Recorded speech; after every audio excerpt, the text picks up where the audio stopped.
So I'm watching It's a Wonderful Life.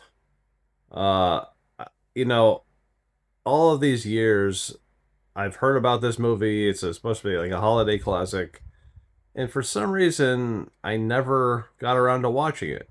I'm 42 years old. Never watched it before until today. I'm watching it right now. I'm only 25 minutes in right now. I'm going to keep pausing and reflecting as I continue to watch the movie. It's 2 hours and 10 minutes, so I want to like stop and reflect as I'm watching it, which is what I'm going to do here. Um, so 25 minutes in, and I had no idea that there was so much backstory to the main character, George. Uh, we get to see his childhood. Oh yeah, in the very beginning, we see we see outer space, and it's like these galaxies that are supposed to be angels talking to each other, I guess, or divine beings talking to each other, and like that galaxy lights up, or maybe it's a star cluster. I couldn't tell, but they're like talking to each other about George, uh, and then they're talking to the angel, like, hey, you want your wings, you go help them or whatever. But yeah, so we see the backstory. George so far seems like a great guy. Very upbeat, helpful, positive. Um, I'm guessing something's going to change when he gets older because I know from from what I've heard from other people, he's like going to jump off a bridge and then the angel comes to like talk him out of it and then shows him why he shouldn't do it. That's what I think is going to happen. Um, but let me just say this before I continue watching more of the movie. It, I'm just fascinated by the way people used to be back in well, I guess in this it's supposed to be 1928, when he's graduating college or whatever.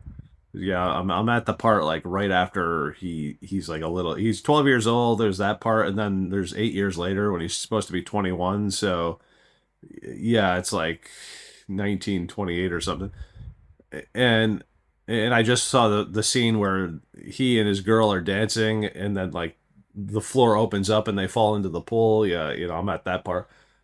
But I was just thinking to myself, just how proper people were back then. Like everybody dressed well, everybody was well spoken, everybody was just so mature. And what happened? How did we lose that in our society? I feel like maybe we would be more disciplined, happier, but more disciplined if we started doing that again. We started dressing better in public and talking better and showing more respect for one another, that kind of thing. Um, yeah, we've definitely lost something in our society, and just watching this and just how people were back then, it kind of makes me sad. But I mean, maybe evolving from that was the best because they were a little too aggressive, a little too brutal, maybe obviously to minorities, but still though, I mean, just society in general, and just the way people conducted themselves and treated each other, it seemed for the most part respectful. I just wish we can go back to that in our society. Okay, didn't mean to get off topic. Let me go watch more of this movie, and I'll see. I'll just let you know what I think. All right, 50 minutes into It's a Wonderful Life. God, most of the last 25 minutes were so depressing. It's his father has a stroke and dies, and then he has to basically take over the family business, the building and loan. It crushes his dreams of going out there and getting finishing his education and building big buildings and bridges and stuff. So now he has to stay back home and take care of the small business that his father left, while his brother goes off and lives his dreams. God, that sounds familiar. Anyway, Yeah, it's now I can see why he's, heading toward the direction of, possibly jumping off a bridge. But then at like right at the 50-minute mark, or around the 50-minute mark, he marries that girl Mary, the girl he's just been crushing over for like this whole movie. Like at first at first they had like animosity toward each other and resentment, but then he like finally just folds and kisses her, and next scene they get married. uh so yeah, it'd be interesting to see how this plays out. I'm guessing something's probably going to go wrong in their marriage, because right now he seems pretty happy after all that freaking misery for the last 25 minutes. Uh, so we'll see what happens. All right, I am an hour and 18 minutes into the movie It's a Wonderful Life. Gosh, this movie is not at all what I thought it was going to be. I mean, it doesn't feel like a Christmas movie yet. It just feels like a normal movie about this guy who had to like stay behind and take care of his family's building and loan business. So okay, so he marries Mary. They're about to go on their honeymoon, but then the Mr. Potter guy, I guess, calls up a loan on the bank, or calls up a loan on the building and loan, which almost forces it into bankruptcy. But uh, George and his wife used their $2,000 that they were going to spend on their honeymoon. They used that money to save everyone else's money that deposited their money into the building and loan. So they basically take the $2,000 and distribute it to everybody who had money in their business. So they saved the building and loan. And then they end up building the Bailey Park with affordable housing, and that upsets Mr. Potter. Mr. Potter tries to buy off George. Offers him a $20,000 a year job, which was a lot of money back then. He almost takes it, but then he turns it down. And then there's this World War II montage. I mean, there's like a lot of time that goes by. Uh, his brother Harry, I guess, fights in it, and is like a war hero while George stays behind and takes care of the business. I'm guessing since he's the one stuck behind and everybody else is living their lives and doing exciting things and being heroic, and he's just staying behind. I'm guessing that's probably going to be the conflict that he has, wishing that he could have gone out there and like been a hero in the war, and of course lived out his dreams like everybody else did. He's like the only one that basically did nothing. The taxi driver even went out and fought in the war and became a hero, but George, just you know is just staying behind. It's like the last thing he wanted to do. So I'm guessing that's going to be the big conflict that drives him to jump off the bridge or attempt to jump off the bridge. And I'm guessing that's when the angel's going to come and talk to him. I'm still waiting for the angel. Still waiting to see them. Haven't seen them yet. But so far, I mean, it's an interesting movie. But again, it doesn't feel like a Christmas movie yet. I'm guessing there's going to be Christmas toward the end of the movie, but so far it just feels like a regular movie about a guy who's like didn't live his dream. That's all I'm getting out of this movie so far. All right, let's watch some more, and I'll get back to you. Okay, so I'm about an hour and 43 minutes into It's a Wonderful Life. It's finally starting to feel like a Christmas movie. And it's finally, showing the scenes that I have always heard about. Okay, so his uncle Billy accidentally hands $8,000 to Mr. Potter, and that's the money that Billy was supposed to deposit as operating funds for the building and loan. Uh, but now Mr. Potter has the money, and Billy doesn't know or he doesn't realize that he handed it to Mr. Potter accidentally, and now George is all freaking out. wondering where the money is, and tries to ask Mr. Potter for a loan, and Mr. Potter tries to call the police on him because, George can now be arrested for not having the $8,000. He'll be accused of stealing it.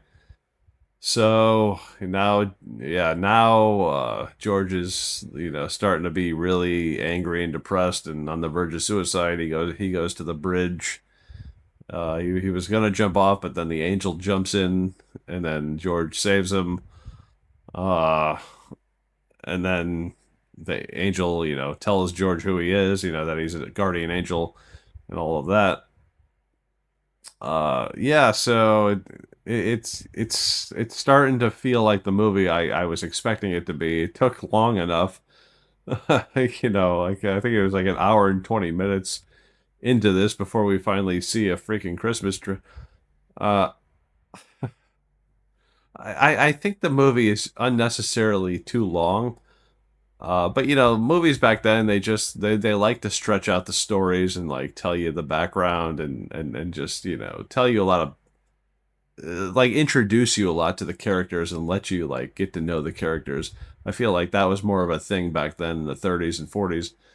Movies today, I don't think they would do that. Like if this movie were made today, it would probably start, or they would probably sum up the childhood in like 1 minute and then like fast forward to the point when like George takes over the bank from his father. Like there's so much backstory in this that it kind of goes on too long. I think in the first hour and 20 minutes. Uh, Now we're finally seeing an angel. So I have a feeling the last 30 minutes are gonna be good. I'm looking forward to it, and I'll get back to you. Okay, I finished the movie. Let me tell you something. The last 30 minutes of this movie were incredible. Like these last 30 minutes saved the whole movie for me, because up until this point I was like, God, this is so slow and mundane. When is something gonna happen? Yeah, this like now I can see how everything else built up to this, like because we got to know everyone that he knew in town, and then the angel makes it so he knew he was never born, so he gets to see the reality of him not being born, like how it affected everyone else in town, including his brother, his mother, and so forth. And yeah, obviously his life had a lot of George's life had a lot of impact on everybody else. And now he gets to realize that because he sees what happens when if he had never been born, and everyone's like freaking miserable, and Mr. Potter owns the whole town, and he's like a slumlord. So yeah, George's life actually had meaning, and now he realizes that. And yeah, and then in the ending, everybody like chips in a little money to raise $8,000 to bail him out of that situation. So he's gonna be okay. George is gonna be all right. And then they're singing the Christmas songs, and it's just everyone's cheerful, everyone's happy. George is singing along with everybody else. Um, yeah, it's one of those heartfelt endings, yeah, that cheers you up and makes you feel good.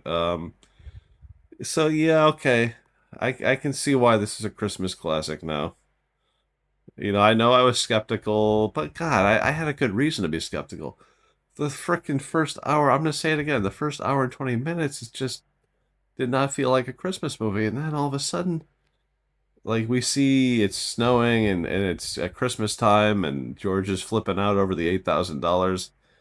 And then once the angel comes into the picture, like we actually see him, and he makes it so uh, George had never been born. Like that whole situation, that's the best part of the movie. Just seeing how everyone reacts to him, like not knowing him because they think he had never existed, and his reaction to it, like all of that. I love that. That's the best part of the movie for me. Uh, I I still think it's too long, but at the same time, I understand why they had to do that because I guess they had to like really show how his life had meaning. Like the guy in the shop. Remember when he's a kid, the guy in the shop like put poison in these pills and wanted them sent to somebody, and but he knew it was poison, so he didn't deliver them, and that ended up saving that shopkeeper from going to prison for 20 years. You know, that comes back at the end because we see that we learn that guy ended up going to prison if George had never been born, and just like George's brother Harry would have drowned in the ice. You know, because George never would have been there to save him. So you know, you learn about all of that, and then you realize, oh yeah, that was in the backstory from like way back in the beginning of the movie, like way back in the beginning, like 2 hours earlier, we learned about that, and now it's coming back at the end to be relevant.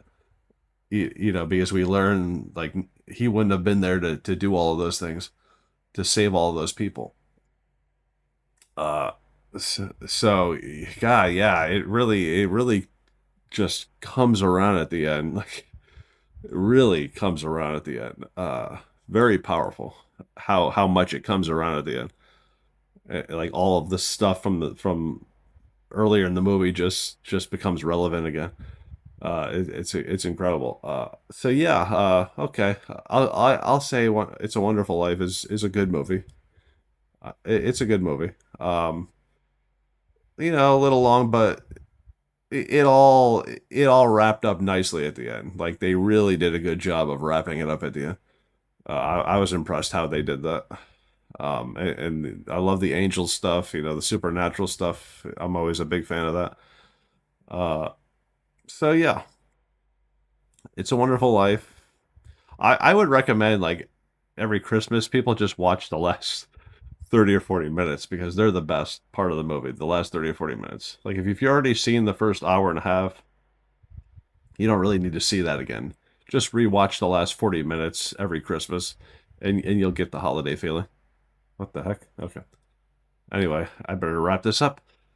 Uh, so thanks for, you know, coming along with me on this journey of discovering It's a Wonderful Life. I'm sure many of you have seen it, obviously. It's like 80 years old movie. I think it was when was this made? 38 or 40? I can't remember. But yeah, it's pretty old. But yeah, I liked it. I wish I had seen it sooner in my life, but I'm glad I got to see it now. All right, subscribe, and I'll try to review more movies, watch more movies, and give you my opinions about them. All right.